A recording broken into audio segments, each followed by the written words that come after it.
స్వామివారికి మట్టి కుండల నైవేద్యం ఎందుకు ఇష్టమనేది నిన్న పార్ట్ 1 చెప్పుకున్నాం కదా. అయితే పార్ట్ 2 ఈరోజు చెప్పుకుందాం.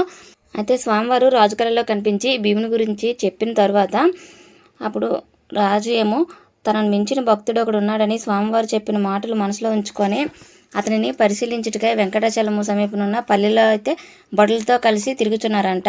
అలా తిరగా ఒక పల్లెలో సారిపై కుండను తిప్పుచూ చేతికి అంటిన మట్టిని పుష్పముగా చేసి సమీపనున్న శ్రీ వెంకటేశ్వర స్వామివారి ప్రతిమ వద్ద పడినట్లు విసురుచు కుండలను చేయి భీముడిని అయితే రాజు చూశారంట. ఆ రాజు భీముడిని చూసి ఇలా అడిగారంట, ఓయి స్వామిని మట్టి పూలతో పూజించుట ఎలా, నీకు పూజకు పుష్పములు దొరకలేదా అని అడిగారంట. అప్పుడు భీముడు ఏమన్నాడంటే, రాజునకు నమస్కరించి, మీ వంటి వారు వచ్చుడిచే నా ఇల్లు పావనమైనది. నేను చదువురాని మూర్ఖుడును స్వామి, వారిని పూజించుట ఎట్లో తెలియని వాడును, పూజా విధానము ఎరుగని వాడును, నేను దరిద్రుడును, కుండలను చేయనిదే నా కుటుంబము గడవదు, కుటుంబ పోషణకై కుండలను చేయక తప్పదు, ఇట్టే నేను తీరిక లేక ఇట్లా చేయుచున్నాను స్వామి, నన్ను క్షమించండి అని భీముడు రాజుగారిని క్షమాపణ కోరాడంట.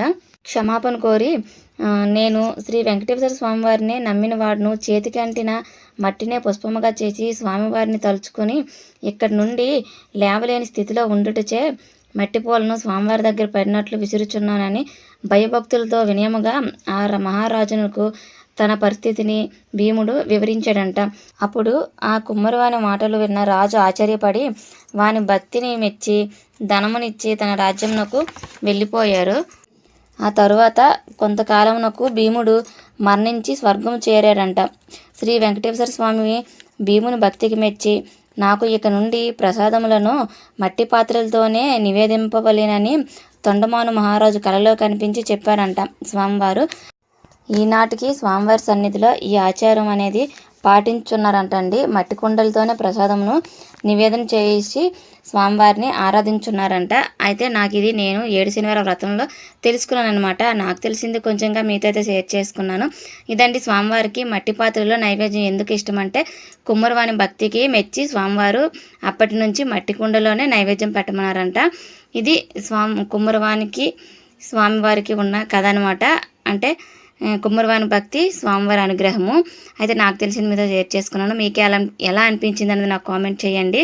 నా పూజా విధానం నేనైతే ఇంకా 7 శనివారం వ్రతం నాకు క్లియర్గా పెట్టమని కొంతమంది అయితే మెసేజ్ పెట్టారు.